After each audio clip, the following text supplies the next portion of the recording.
Hi, everybody. My name is Caroline Mahoney, and today I'm going to be talking about Chipotle's 2015 E. coli crisis. Now, in October of 2015, Chipotle experienced a major E. coli crisis when there were multiple outbreaks of the food-borne illness bacteria spread across multiple locations in multiple states. However, it was pretty much targeted in Washington State and Oregon. These dozens of reported infections led to widespread public concern, significant media attention, especially around how the company manages their food safety and food sanitation practices, and obviously was a huge hit to the company's reputation.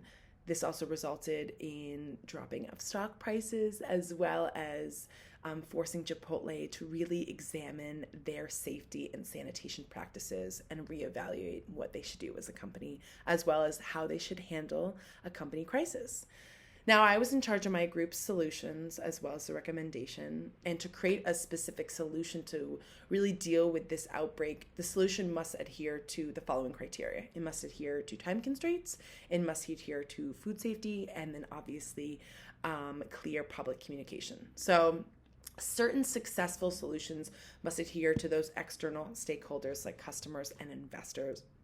The solution must publicly acknowledge those wrongdoings and discuss clear positive changes that will be made for the health and safety of those customers. Those suggested solutions also must be conscious of time. This issue was hurt the company financially, and managing the crisis in a timely manner also could mean being aware of how the illness could affect the customer's health. Lastly, solutions also could recognize Chipotle's effort and dedication to customers, and specifically those permanent actions that will be taken to ensure fresh produce and then ultimately regaining the customer's trust. Now here we have two solutions that I want to present to you. This first solution, Chipotle truly must acknowledge the outbreak on public platforms, apologize to all customers, and discuss how they will clean their stores, kind of temporarily eliminating that infection. So this apology will be a written apology coming from the Chipotle CEO, and it will be put on the company website as well as social media platforms like Instagram and Twitter. And this message will talk about the stores that were contaminated, the food that was contaminated, as well as how many individuals were affected by this contamination. He also must address that the stores must close for a specific amount of time to be fully fully cleaned, to ensure proper sanitation, and ensure that certain produce is thrown away that could possibly be contaminated. Now, by owning that responsibility of the outbreak to the public, to millions, as well as it allows for customer feedback within the comments, discussing how exactly the store will be cleaned, and kind of announcing a timeline will help customers be aware of those actions being taken. The CEO and the company are taking ownership of the problem and taking immediate actions. And by doing that, it lessens the customer's worries about the food that is served, and also could possibly weaken the crisis.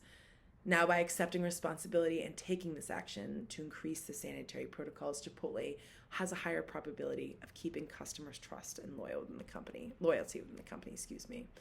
Now, though this is a great solution, obviously it has its negatives. So sanitizing the store might not eliminate the outbreak entirely. It's a temporary fix to sanitize the store. And you could never know how many stores across the country could be contaminated, however, if they don't have any cases that are publicly out yet. So it's a temporary fix. And regarding refunds to customers, Chipotle obviously must pay back thousands in refunds and possibly millions if customers decide to file a lawsuit against Chipotle. The organization's profitability could take a large hit that could drastically affect the company. Now, for our second solution, it's a little bit similar, but we take it on a deeper level. Chipotle could launch a full investigation regarding the contaminated foods, the foods, the food suppliers, and establish food safety company policies to keep employees and consumers safe. Now, they, like I said before, they must release a public statement from the CEO apologizing for Chipotle's actions on social media platforms such as Twitter, the website, and Instagram. Like I stated, he must address the specific stores that were contaminated, the food that was contaminated, and that they will be closed for cleaning and full investigation. Chipotle also must work with the FDA and the company's external food sources, so the suppliers, to see if there's any contamination or dangers within the food.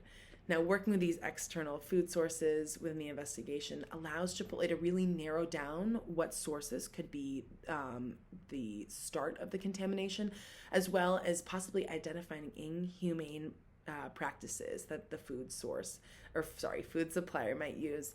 Now, to ensure the consumers and safety and customer and employee safety practices, a food council will be formed within the organization to kind of examine the food sourcing, and in that organization they can develop an ethical code of conduct where employees' health and safety is prioritized, as well as providing education for employees on how to kind of reduce contamination within food, or how to address sanitation issues within stores. Now, though this lengthy solution is a great one, it also comes with some negatives. So with the possible investigation, Chipotle stores, those certain locations might have to be closed for a lengthy amount of time. Now, by closing these stores for a while, the company could lose a massive amount of profit. These stores could be closed by the FDA, who has to follow legal procedures as to when it is a good time and an appropriate time to reopen a business after succumbing to a disease.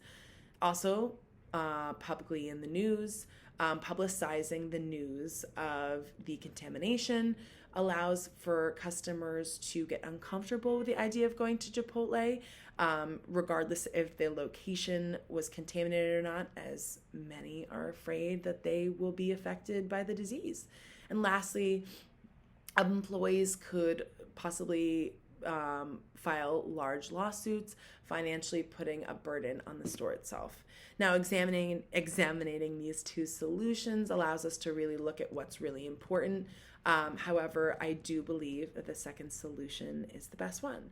Now, to resolve the company crisis with limited financial issues, limited public hate, and the most amount of beneficial practices, Chipotle must acknowledge the issue publicly, launch that investigation, and establish that ethical food code of conduct and education trainings to ensure non-contamination for food for the public. This solution is curated regarding the idea of the image theory that we have talked about in class. So the image theory is when the company is making various approaches to minimize the financial burden, as well as making efforts to repair the damage that a company might experience during a crisis. Now, within that theory, Chipotle must focus on the following actions: compassion, compensation, and corrective action. Now, by acknowledging the issues and apologizing, cooperating with affected internal and external stakeholders, and taking those progressive actions to improve those services and sanitation, Chipotle is bound to improve the company's overall management and communication. And this can be done all while regaining the customers' trust. So, like I stated before, immediately after the incident, Chipotle CEO should formulate a sincere apology to the public about the contaminated food in both stores.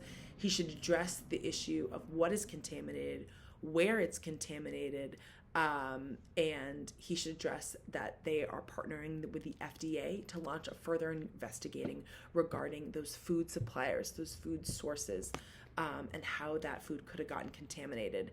He must address that Chipotle is actively cleaning all those stores, inspecting food, and will close certain stores until the company is informed that the food is fresh and okay to eat. Now, by publicly apologizing as well as constantly notifying customers of the progression actions, the CEO or the company is truly being transparent and honest and open, which could sometimes hurt a company or help them in the long run. Now, Chipotle must also launch that public investigation with the FDA and FDIC to fully examine those food suppliers. Government officials need to go to those food suppliers' sites and examine their ethical practices, food sanitation, and safety practices. Their investigation must examine past inspections from those sites, determining whether the supplier, the FDA, or Chipotle is incomplicit with their actions regarding the freshness of the food. Now, the investigation also requires the examination of health reports of the Chipotle stores, analyzing that freshness and cleanness of the stores as well. And these reports will all be shared online thanks to the FDA and FDIC. Now, Chipotle also must implement fresh food safety actions and efforts. So they must create an ethical code of conduct regarding the food freshness and sanitation for internal and external stakeholders. Now, this code of conduct must promise routine checks on suppliers, daily incentives to clean kitchens thoroughly, and obviously hold employees accountable for conducting their work safely for themselves and obviously for the customers to ensure freshness in food and sanitation for all. Now, Chipotle also must establish an internal food council where the CEO, executives, and those individuals that work for the external food suppliers, they must meet monthly to curate health and food sanitation practices within restaurants and obviously examining those at the food suppliers. Now, this food council will also be there to provide the further education practices for all employees that work at Chipotle, as well as employees that will work at those food suppliers, regardless if the store or plant was contaminated or not. Now, with this education, store employees will be able to thoroughly examine meats and vegetables and will be required to record produce arrivals and usage and learn new cleaning practices to obtain that clean and sanitized store before opening, during work hours, and then obviously after closing. Now, by requiring this investigation, analyzing the external suppliers' practices, and then educating employees for freshness and sanitation practices and methods, Chipotle is not only able to kind of improve their store management, but improve the relationships with the suppliers and customers, minimizing the possible future crises and possibly bringing customers back for business. Now, this solution could regain some customers' trust and ensure better regulations for all internal and external stakeholders. This investigation will take time. Government investigations are obviously required to be very thorough and required contaminated stores to possibly be closed for weeks, sometimes even months. Now, the lack of profitability from this closing could really damage Chipotle's financial standing, and many locations will have to be closed across the country. The process of this investigation could allow for unclear answers, and while that's happening, the public could be nervous to eat Chipotle food from the stores that are open. So, though the thoroughness of the investigation and Chipotle taking that responsibility could possibly affect the company and their business after the fact and in the future, the lack of profit could tank the company for possibly years, unfortunately. So thank you so much. I know this is lengthy, but thank you so much for listening to my solution and my recommendations.